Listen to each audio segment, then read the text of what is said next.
రెండెర్రా పిల్లలు బాగున్నారా? నిన్నటి కథ నచ్చిందా?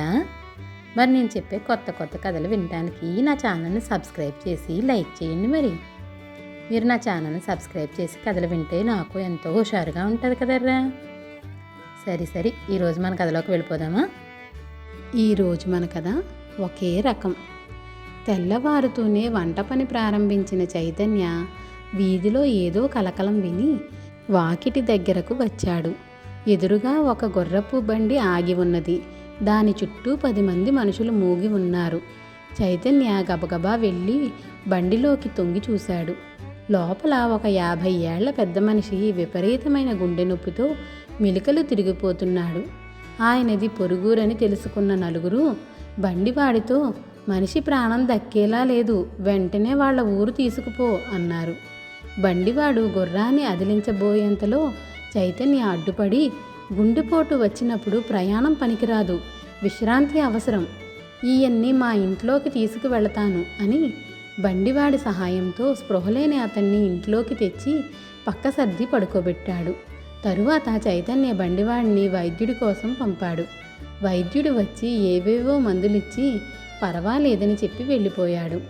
చిన్నతనంలోనే తల్లిదండ్రులను పోగొట్టుకున్న చైతన్య బంధువుల సహాయంతో చదువుకొని ఆ ఊళ్ళో ఉద్యోగం సంపాదించాడు. సొంతాన ఇంటెడు పని చేసుకొని కచేరీకి వెళ్లే ముందు వంట పని ప్రారంభించేవాడు.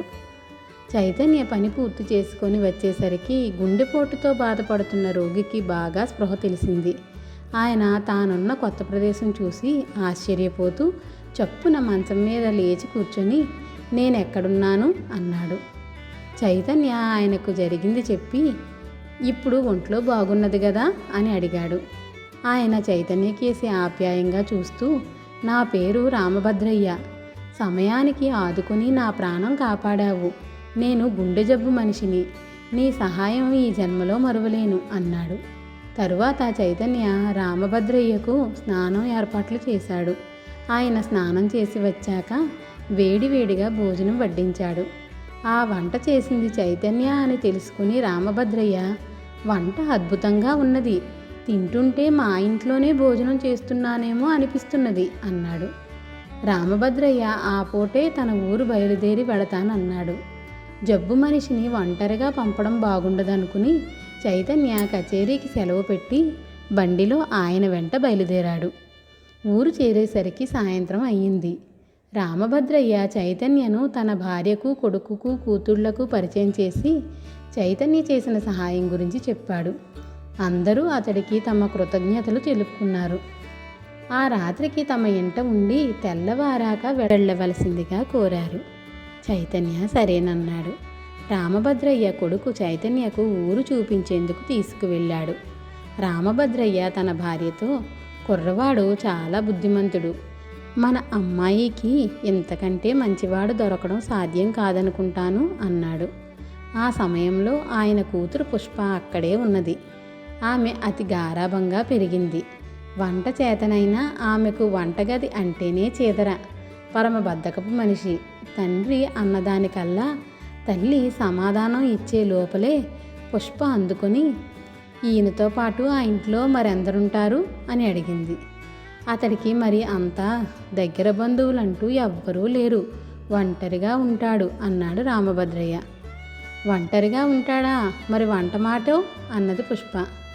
అతనే వండుకుంటుంటాడు, అచ్చు మీ అమ్మ వండినట్టు వండగలడు అన్నాడు రామభద్రయ్య చిన్నగా నవ్వి.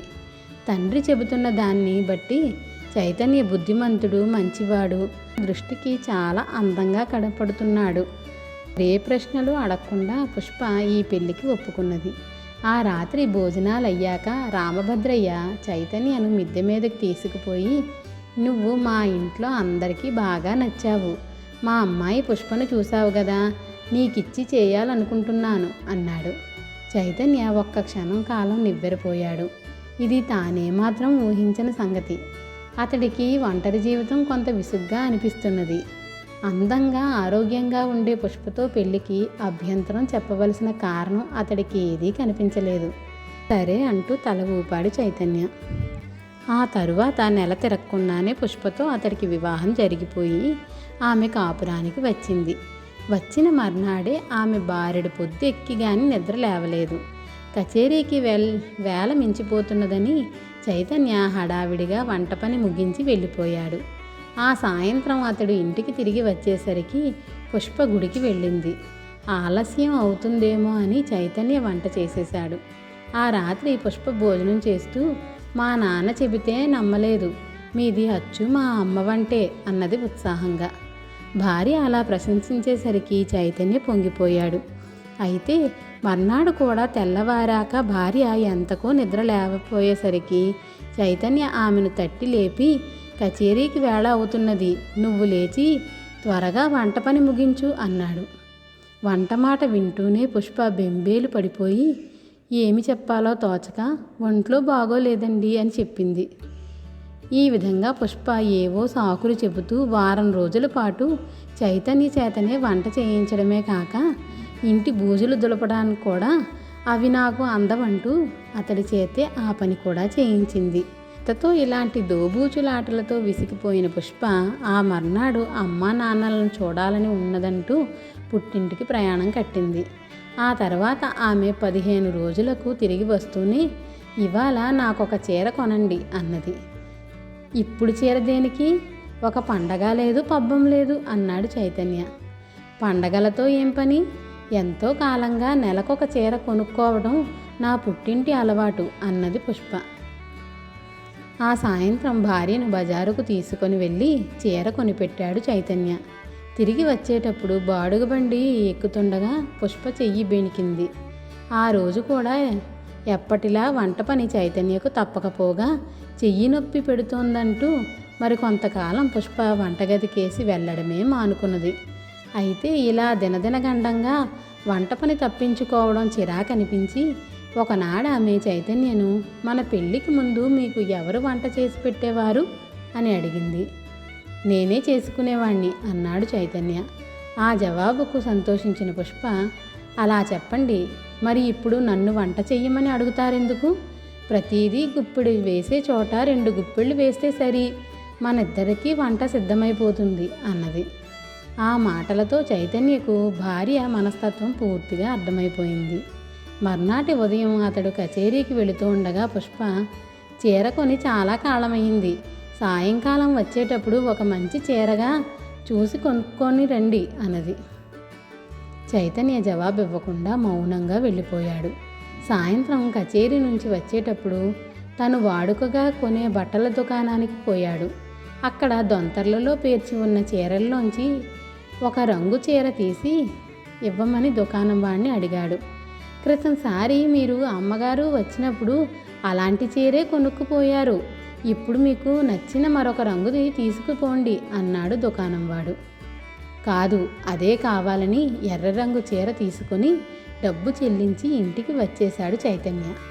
ఆ చీర చూస్తూనే పుష్ప ముఖం చిట్లించి, పోయినసారి తీసుకున్న రంగుదే మరొక చీర తెచ్చారు, ఇది దుకాణంలో ఇచ్చేసి మరొకటి తీసుకురండి అన్నది. మళ్ళీ ఎక్కడ వెళ్ళేది? నీ దగ్గర ఉన్న అన్ని చీరల్లో ఒకే రంగువి 2 ఉంటే మునిగిపోయిందేమిటి అన్నాడు చైతన్య.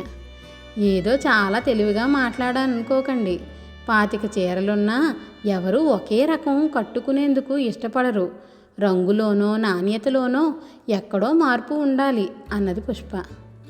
చీరల్లో ఒకే రకంవి 2 ఉంటే సహించలేని నువ్వు నా జీవితం మాత్రం పెళ్ళికి ముందు తర్వాత కూడా ఒకే రకంగా ఉండాలని ఎందుకు కోరుకుంటావు? మీ నాన్న ఆరోగ్యం బాగుండడం లేదని ఇన్నాళ్ళు నీ ఆగడాలు సహించి ఊరుకున్నాను అంటూ. పిల్లలు, కథ నచ్చిందా? అయితే లైక్ చేసి షేర్ చేయండి, మరి అలాగే సబ్స్క్రైబ్ కూడా చేయండిరా. పిల్లలు, నా కథలు ఎలా ఉన్నాయో మీరు కామెంట్ల రూపంలో కూడా పెట్టండి. అలాగే మీరు ఎలాంటి కథలు వినాలనుకుంటున్నారో కూడా నాకు కామెంట్లలో పెట్టండి, సరేనా?